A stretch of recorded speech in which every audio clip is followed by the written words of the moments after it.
بسم رب الرحمن الرحیم۔ یا نافع، وہ ایسی چیز جس کا خالق جو اچھائیوں سے بھرپور اور نفع بخش ہے۔ خدا ہی لائق حمد و ثنا، ستائش مالک کون و مکان، جسے دیکھا نہیں کبھی کسی نے کسی بھی جگہ این و آں، جو سب انسانوں کے نجات کے درد کا رکھتا ہے درما۔ اسی خدائے قادر مطلق کے حضور اپنی اپنی لغزشوں کی تلافی کے لیے سب ہیں نواں خواں، اور اسی کے پاک نام کو جلال دیتے ہوئے کرتے ہیں شکر گزاری و ثنا خواں کہ آپ نے آج پھر ہمیں چن لیا ایک اور اسم صفاتی کے لیے۔ حقیقی عرفان میں ہم کریں کچھ بیاں، خدایا دور کر دیں تمام ناظرین کی غلط فہمیاں اور عطا فرما دیں حقیقی عرفان، آمین۔ حقیقی عرفان اسماء الحسنہ مظہر صفات خداوندی میں آپ تمام ناظرین خدمت میں سلام اور خوش آمدید۔ عزیزم، آج ہم جس ذکر کے لیے اسم کو صفاتی کو موضوع سخن قرار دیا ہے وہ ہے یا نافع۔ پہلے ہم اپنے اس موضوع کی جانب چلتے ہیں کہ کیا آپ نے یا نافع کے معنی سنا تو ہے، دیکھا بھی ہے، پڑھا بھی ہے، اور قرآن شریف میں کتنی بار یہ سوال آیا تھا؟ تو ہمارے لیے آج پھر وہی مشکل درپیش ہے کہ قرآن شریف کی کسی بھی آیت میں یہ لفظ نہیں ملا، یا نافع نہیں ہے۔ اور عمیق نگاہ ڈالی اور آگ گردانی کرتے رہے، آیت پہ آیت کو دیکھتے رہے، چشمہ لگا کر دیکھا، لیکن پھر بھی ہمیں یہ لفظ نہیں مل سکا، یہ اسم صفاتی نظر نہیں آیا۔ اگر آپ تمام سامعین و ناظرین کی خدمت میں یہ عرض کرتے چلتے ہیں کہ جب بھی آپ کی نگاہ پڑے آپ ہمیں ضرور اطلاع کیجیے گا کہ ہاں فلاں سورہ فلاں آیت یا فلاں پارہ کی فلاں سورہ کی فلاں آیت نمبر میں یہ لفظ یا اسم صفاتی موجود ہے، ہم آپ کے شکر گزار ہوں گے، خداوند آپ کو برکت دے۔ آئیے دیکھتے ہیں اسم صفاتی یا نافع۔ یہ فیروز اللغات صفحہ 1343 یعنی 1343 کے مطابق عربی صفت کے لیے طور پر استعمال ہوتا ہے۔ نفع تو ہے لیکن نافع نہیں ہے۔ مفید، نفع کے معنی مفید، فائدہ مند، نفع دینے والا، اور خدا تعالیٰ کی ایک صفاتی نام۔ اور مسلمانوں کے چوتھے خلیفہ حضرت علی نے ایک قید خانہ بنوایا تھا جس کا نام تھا نافع۔ اس میں قید خانے میں لوگوں کو مذہبی تعلیم دی جاتی تھی، بھلے وہ کتنے بڑے مجرم کیوں نہ ہوں، لیکن ان کو تعلیم سے آراستہ کیا جاتا تھا۔ آئیے ہم دیکھتے ہیں نفع پہنچانے والے کتنے قسم کے لوگ ہوتے ہیں، کتنے، یعنی کہ دو قسم کے ہیں البتہ۔ ایک وہ جو آپ کے خیر خواہ ہیں اور انہیں کسی قسم کی کوئی لالچ، کوئی طمع، کوئی حرص نہیں ہے آپ سے، اور دوسرے وہ جن کا آپ سے کوئی نہ کوئی مطلب ہوتا ہے، وہ بھی نفع پہنچاتے ہیں، لیکن ان کا اپنا نفع ضرور ہوتا ہے۔ اصلی اور نقلی نافع میں کیا فرق ہے اور وہ کون ہے؟ سب سے پہلے دیکھیں، سب سے پہلے یعنی اصلی نافع اگر کوئی ہے، کوئی ذات ہے جو ظاہر بھی ہے، باطن بھی ہے، اول بھی ہے، آخر بھی ہے، رحیم بھی ہے، رحمان بھی ہے، ستار بھی ہے، غفار بھی ہے، وہ ایک ہی ہستی ہے، اور بغیر کسی طمع، بغیر کسی لالچ کے، اور سب سے بڑا نافع ہے اور سب کو نفع پہنچانے والی ذات، اور وہ ایک ہی تو ہے، وہ ہے ہم سب کا خالق و مالک، ہم سب کا پالن ہار، خدائے لم یزل قادر مطلق ذوالجلال والاکرام، اور وہ ہم سب کے لیے وہ ہمیشہ نفع ہی سوچتا ہے اور نفع پہنچاتا ہے، بھلے ہم اس کے خلاف کتنے ہی کیوں نہ چلے جائیں۔ دوسرا قسم جو ظاہر میں ہے وہ ہمارے والدین ہیں، اساتذہ اکرام ہیں، بزرگ، اور وہ لوگ ہیں جو دوست احباب میں سے فائدہ پہنچاتے ہیں ایک دوسرے کو، ایمانداروں میں۔ اور دوسرے قسم میں ہیں وہ افراد جن کی مل، فیکٹریز یا کارخانے، بڑے بڑے ڈپارٹمنٹل سٹورز یا دکاندار، ہوٹلز والے، پیٹرول پمپ، سی این جی مالکان اور زمیندار وغیرہ جو ہیں، جن کے ہاں لوگ مزدوری کرتے ہیں اور ان سے وہ مزدوری حاصل کرتے ہیں، اپنا معاوضہ حاصل کرتے ہیں، اور وہ ایک دوسرے کے معاون و مددگار ہوتے ہیں۔ لیکن ایک اور قسم ہے، ایسے افراد انسان نما ہوتے ہیں لیکن ہوتے ہیں ابلیس کے پیروکار، جو ہر طرح کے دنیاوی لالچ دے کر ہمیں منافع نہیں بلکہ در حقیقت وہ خسارے میں ڈال دیتے ہیں، دنیاوی اعتبار سے ہمیں کنگال یا قلاش بنا دیتے ہیں، اور آخرت میں ابدی زندگی کی نعمت عظمیٰ سے بھی محروم کر دیتے ہیں۔ ہم سب کو پروردگار عالم ان ایسے افراد سے بچائے جو انسان نما نظر آتے ہوتے ہیں، اندر سے وہ خباثت میں بھرے ہوئے شیطان یا ابلیس کے پیروکار۔ پھر سوال تھا کہ نافع اور نفع کس چیز سے بہتر ہے؟ اس کے لیے ہمیں امثال کی کتاب، اور امثال کی کتاب یہ حضرت داؤد علیہ السلام کے فرزند حضرت سلیمان علیہ السلام نے اپنی 55 سالہ تجربات کو اس میں پروردگار عالم کے روح کے تحریک سے اسے تحریر کیا، اور اس کے تیسرے رکوع کی 13ویں آیت میں ہے کہ مبارک ہے وہ آدمی جو حکمت کو پاتا ہے اور جو فہم حاصل کرتا ہے۔ بہت مختصر سی بات ہے، پہلے انہوں نے مبارکباد دی اس آدمی کو جو حکمت حاصل کرتا ہے اور فہم کو حاصل کرتا ہے۔ تشریح اس کی کچھ یوں ہے کہ مبارک ہے وہ آدمی جو حکمت کو پاتا ہے، خاص طور پر اس صورت میں کہ جب ہم یاد کریں کہ حکمت یہاں پس پردہ حضرت مسیح سلام علیہ کو پیش کرتی ہے۔ اب آئیے اس کو ہم چند مثالیں دیکھتے چلتے ہیں کہ حضرت مسیح سلام علیہ کو جب دیکھیں کہ کیا نتائج نکلتے ہیں، کیونکہ اس کا حصول چاندی کے حصول سے اور نفع کنندہ بخش سے بہتر ہے۔ اور حضرت مسیح سلام علیہ کو جاننے کے لیے فائدہ پہچاننے کے لیے، جاننے کے لیے، ان کے ساتھ روابط حاصل کرنے کے لیے یا روایت حاصل جو چاہتا ہے، تو سونے چاندی کے حصول سے زیادہ نفع بخش ہے، اس سے بڑھ کر ہے منافع، اس سے بڑھ کر نافع ہوگا، کیونکہ وہ جو کچھ ہمیں دے سکتے ہیں وہ ہم روپیہ پیسے سے خرید نہیں سکتے۔ آپ ایمان کو نہیں خرید سکتے کسی کے۔ لوگ کہتے ہیں ایمان بیچ دیا، ایمان نہیں بیچتے لوگ، اپنا ضمیر بیچ دیتے۔ ضمیر الگ چیز ہے، ایمان الگ چیز ہے۔ ایمان ہے کہ سوچ کو پروردگار عالم کی جانب منتقل کر دینا، اور رب العالمین کے سوا جس چیز کی طرف آپ کی نگاہ جائے گی وہ ایمان نہیں کہلا سکتا۔ ایمان صرف ایک وحدہ لا شریک کے لیے ہے، اور وہ رب العالمین ہے۔ تو وہ ایمان کیا چیز ہے کہ وہ مرجان سے زیادہ بیش قیمت بہا ہے، وہ کسی بھی ہیرے سے قیمتی ہے، کسی بھی دوسرے انعام سے کی نسبت مجھے اسے حاصل کرنے کی زیادہ آرزو ہے۔ ہر کوئی چاہتا ہے کہ ایمان کی باتیں ہوں، لیکن ہم دیکھتے ہیں کہ عزیزو وہ ایک ہاتھ سے ابد تک کی زندگی پیشکش ہے، یعنی وہ پیش کر رہے ہیں ابد تک کی زندگی کو، اور دوسرے ہاتھ سے روحانی دولت اور عزت نچھاور کرتے چلے جا رہے۔ کوئی ہے لینے والا؟ اس کو علامہ اقبال نے اپنے شعر میں کہا تھا شکوہ میں، کہ جواب شکوہ ہے کہ ہم تو مائل بکرم ہیں، کوئی سائل ہی نہیں، اور راہ دکھلائیں کسی رہروے منزل ہی نہیں۔ تو چاہیے کہ ہمیں کہ اس جانب ہم رابطہ کریں تاکہ وہاں سے ہمیں وہ دولت ملے، وہ ایمان کی دولت، وہ عرفان کی دولت، وہ حقیقی عرفان حاصل ہو، تاکہ ہم دوسری جانب نگاہ نہ کرنے پائیں۔ تو جہاں وہ رہنمائی کرتے وہاں کا سفر خوشگوار ہوتا ہے، اور جس راستے سے وہ نشاندہی فرماتے ہیں جو آپ کو ایمان میں مضبوطی پکڑتے ہوئے تھامے رہتے ہیں، وہ اس درخت کے مانند جس کا پھل بامان زندگی جو ان کے قریب رہتے ہیں مبارک کہتے ہیں وہ ان کو۔ تو بھائی کس چیز کے ذریعے نفع یا بنانا چاہیے، یعنی نفع کس چیز کے ذریعے بنانا چاہیے؟ یہ بھی ہے امثال کے سورہ، اور اس کے 14ویں رکوع کی 23ویں آیت میں ہے، ہر طرح کی محنت نفع ہے پر منہ کی باتوں میں محتاجی ہے۔ دیکھیں ہر ایک ایماندار اور باعزت کام میں منافع ہے، بل منافع بخش ہے، منافع ہی نہیں منافع بخش ہے۔ اور کوئی بھی کام نہ کرنے سے باتیں کرنے میں جو محتاج ہیں، بڑے بڑے لوگوں کو دیکھیں باتیں بہت کرتے ہیں لیکن کام نہیں کرتے۔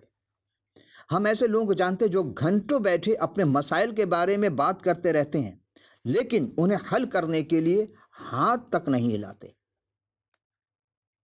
ہاں البتہ وہ عالمی شہرت یا بشارت یا کھیل یا بزنس جو بھی ٹاپک ہو، بڑے دھواں دار گفتگو کریں گے، تقاریر کریں گے کہ ان سے بڑھ کر کوئی دلیل نہیں پیش کر سکتا، لیکن جب اپنے پڑوسی کو گواہی دینے کے لیے اپنی کرسی سے نہیں اٹھے، کوئی آ جاتا ہے کہ پڑوسی گواہی دینی ہے تو اپنی کرسی سے نہیں اٹھیں گے، اور ایک ہی سانس میں اپنے مستقبل پر سارے منصوبے بتاتے چلے جائیں گے، لیکن کبھی بھی انہیں عملی جامہ نہیں پہنائیں گے۔ عزیزو یہ ہم دیکھتے ہیں کہ اگر کوئی بھی ناجائز نفع کی خاطر کسی بھی شخص کی یا کسی کی بھی خونریزی کرے گا تو کیا ہوگا؟ یہ ایک سوال تھا۔ یہ ایک سوال تھا حضرت حزقی علیہ السلام، اور ان کے 22ویں رکوع کے 27ویں اور 28ویں آیت۔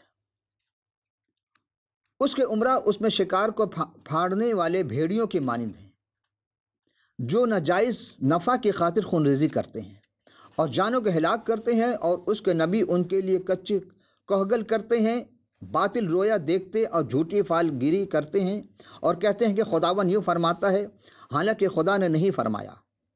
اس ملک کے لوگوں کی ستم گری اور لوٹ مار کی اور غریب اور محتاج کو ستایا اور پردیسیوں پر ناحق سختی کی۔ میں نے ان کے درمیان تلاش کی کہ کوئی ایسا ایک آدمی ملے جو فصیل بنائے اور اس سرزمین کے لیے اس کے رخنہ میں میرے سامنے کھڑا ہو تاکہ میں اسے ویران نہ کروں، پر کوئی نہ ملا۔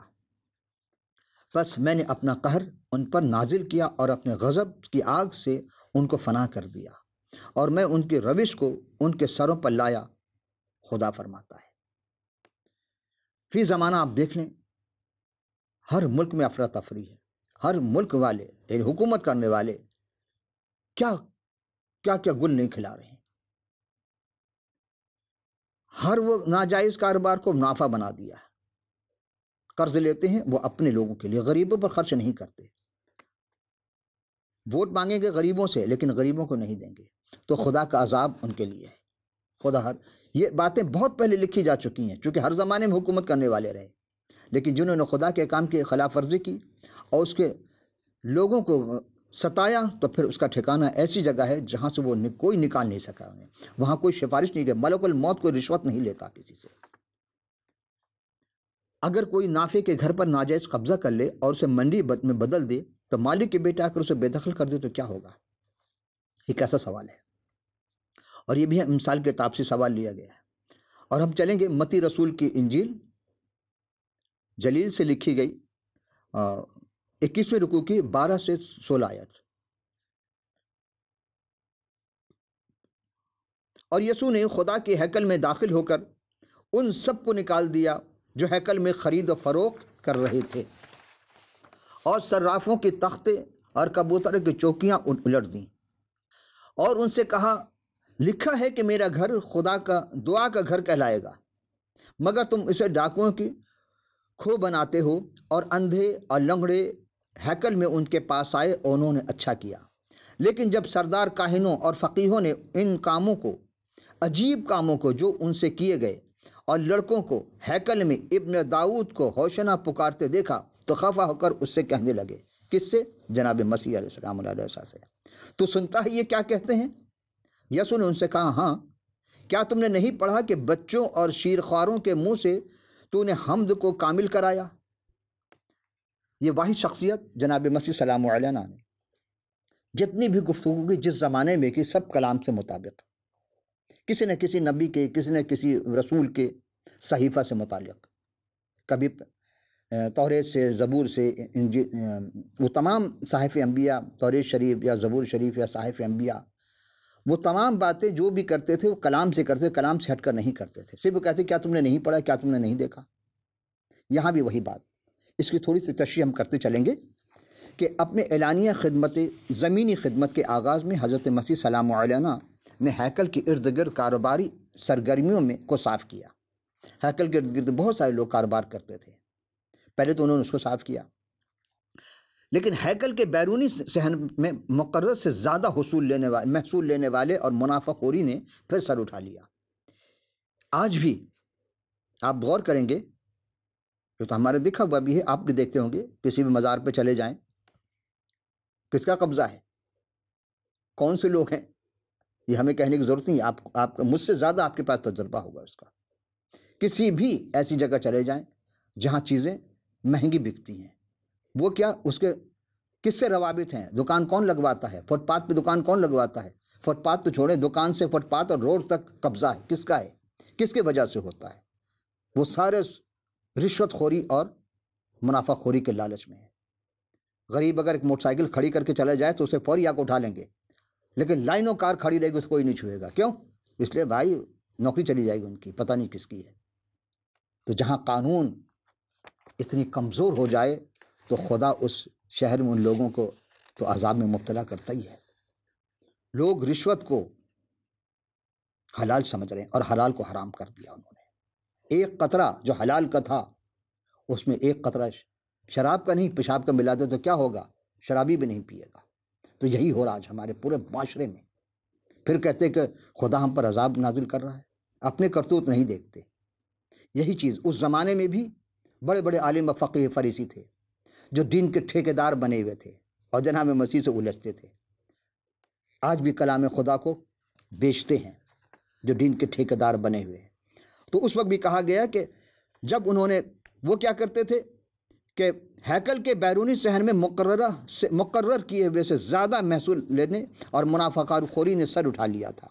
قربانی کے جانوروں اور پرندوں کو وہاں لاتے اور اتنی مہنگے داموں بیچتے اور صراف دوسرے سکوں کے نیم مثقال میں تبدیل کرتے تھے، جتنے لاتے اس کا آدھا قیمت گرا دیتے تھے۔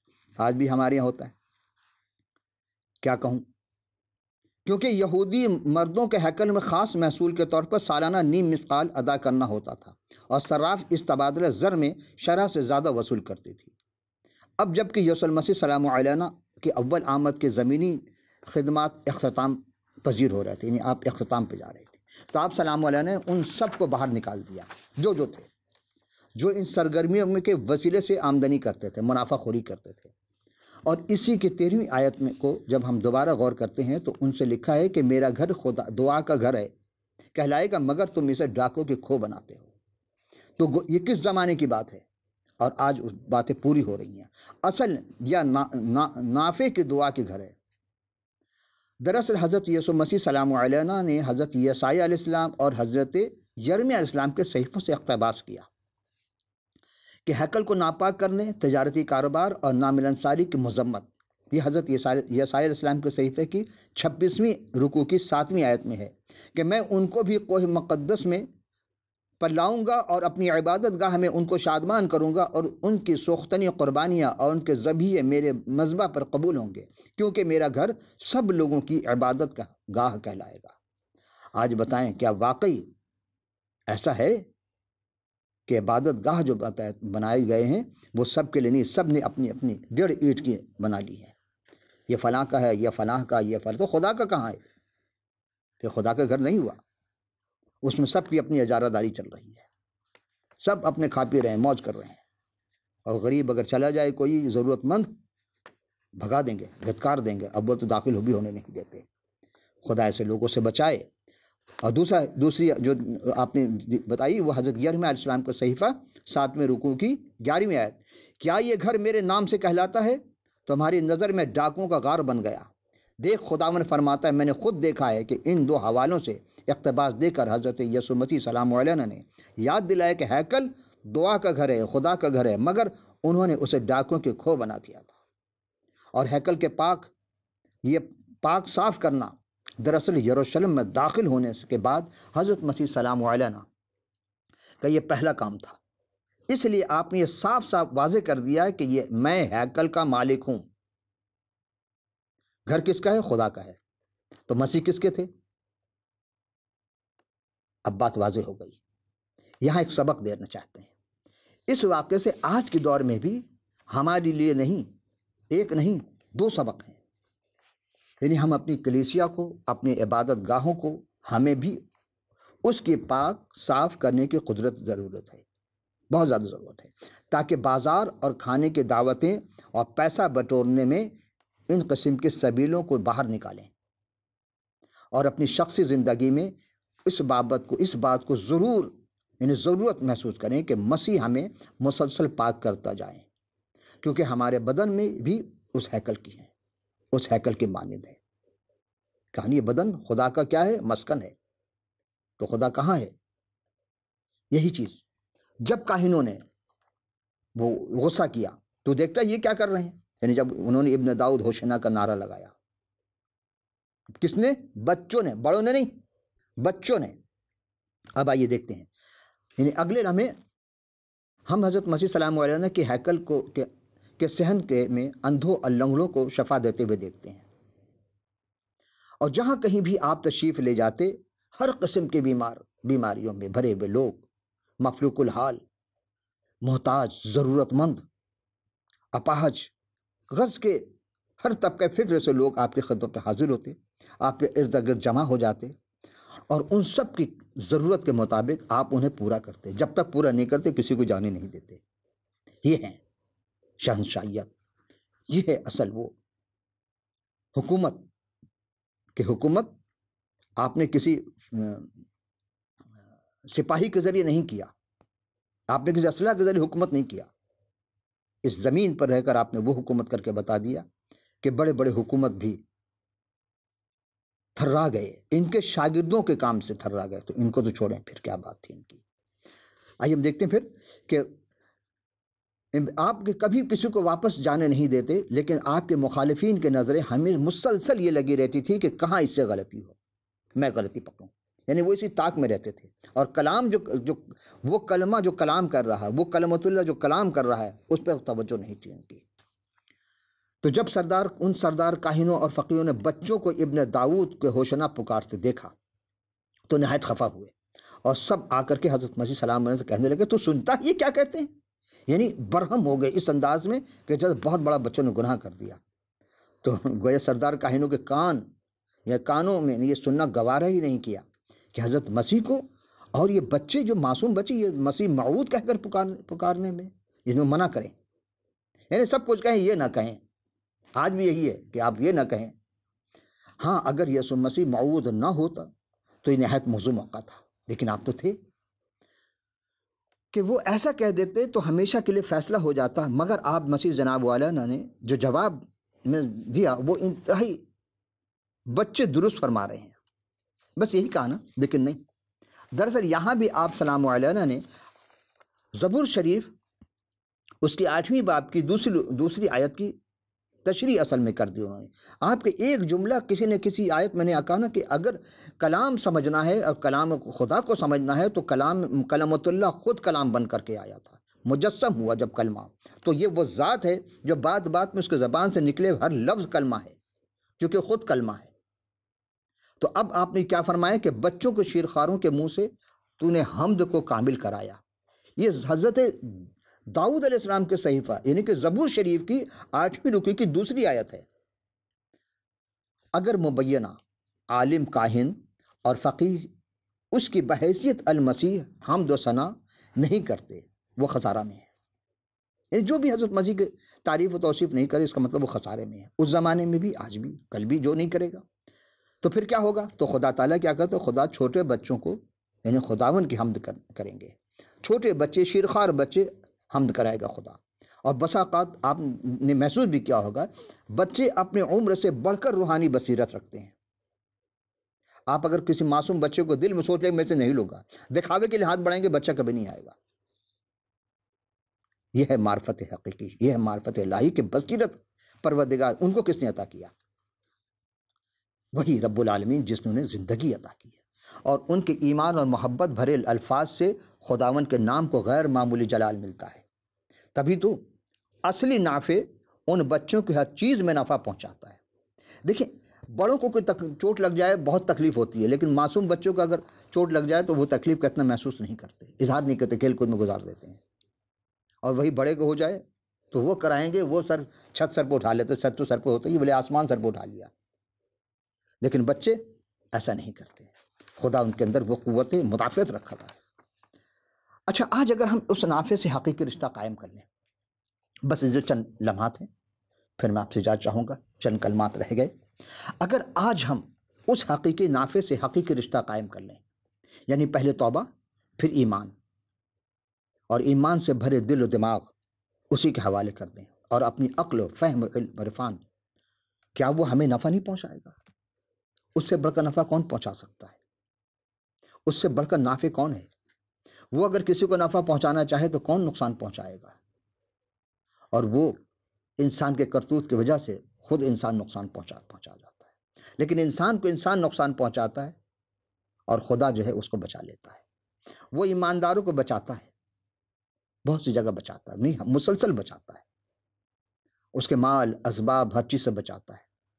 ہاں بعض دفعہ وہ کہتا ہے ٹھیک ہے، حضرت ایوب کے پاس کیا کچھ نہیں تھا، جناب ایوب علیہ السلام، لیکن جب ابلیس نے کہا کہ میں اس نے کہا ٹھیک ہے تو اسے ہر چیز نقصان پہنچے لیکن جسم کو نقصان نہیں پہنچانا، اور ہر طریقے سے نقصان ہو گیا، ایک ایک کر کے اولاد چلی گئی، مال و اسباب سب تباہ ہو گئے، غرق ہو گئے، سب کچھ ہو گیا، لیکن وہ بس وحدہ لا شریک پر ایمان میں کامل رہے، مکمل تھے، اسی سے واسطہ لگائے رہے، اسی سے ربط رہا ان کا، اسی سے رشتہ جوڑے رکھا۔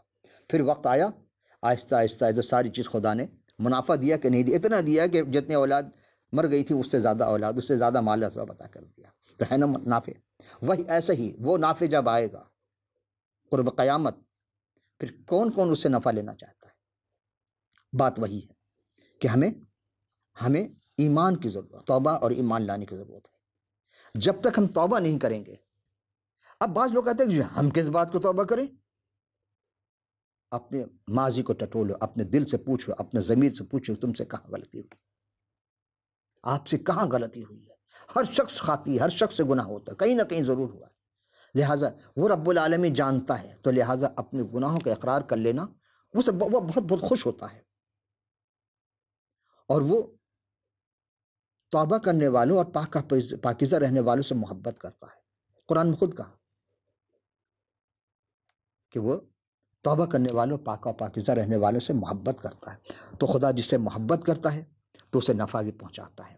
وہی نافع ہے جب دنیا میں دوبارہ جلوہ افروز ہوں گے تو بھیڑ بکریوں کو الگ الگ کر دیں گے،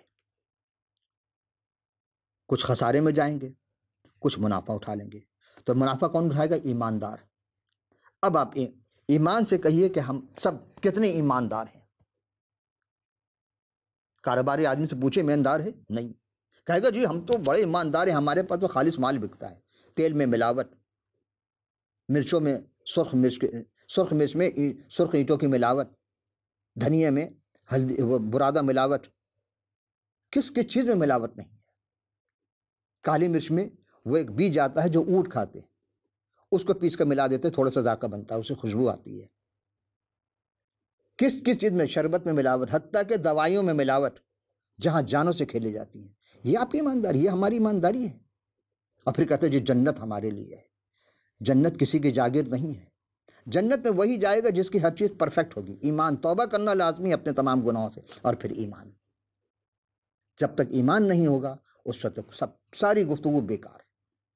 عزیزو، اس نفع دینے والے سے اگر روابط نہیں ہے تو آپ کتنے نفع دنیا میں کما لے، سب زیرو ہو جائے گا۔ فرعون کی مثال، شداد کی مثال سامنے ہے، ہیرودیس کی مثال سامنے ہے۔ عزیزو، جب وہ جو اصل نافع آئے تو ہمیں اس کے لیے تیار رہنا ہے، ابھی سے تیاری شروع کر دیں۔ علم نہیں ہے کوئی بات نہیں، آپ کتابیں لیں، کتاب کے ذریعہ، کتاب مقدس کے ذریعے آپ کو ساری چیز ملے گی۔ ہمارا جب پروگرام ختم ہو جائے گا آپ کو اسکرین پر اس کے ویب سائٹ ملیں گے، ای میل نمبر ہوں گے، ٹیلی فون نمبر ہوں گے، اسکائپ ہوں گے، جس چیز کی آپ کو سہولت ہو آپ ضرور ہمیں اس پروگرام سے متعلق یا دیگر کوئی بھی سوالات آپ کے ذہن میں آپ ضرور کیجیے، ہمیں بڑی خوشی ہوگی آپ کو جواب دیتے ہوئے۔ اور ہم کتاب مقدس ضرور آپ کے پاس نہیں، آپ ضرور ہم فی سبیل اللہ آپ کی خدمت پہنچائیں گے۔ لیکن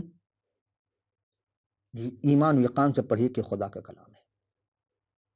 آپ موازنہ ضرور کیجیے گا کہ ہاں خدا کا کلام، خدا کا زندہ کلام کیسا ہوتا ہے، اور وہ نافع آپ کو ضرور علم عرفان میں نافع عطا کرے گا۔ بس عزیزو، اب دامن وقت میں گنجائش نہ رہی، آئندہ کسی اور نشست میں حاضر خدمت ہوں گے، اس وقت کے لیے اجازت، خدا حافظ ناصر۔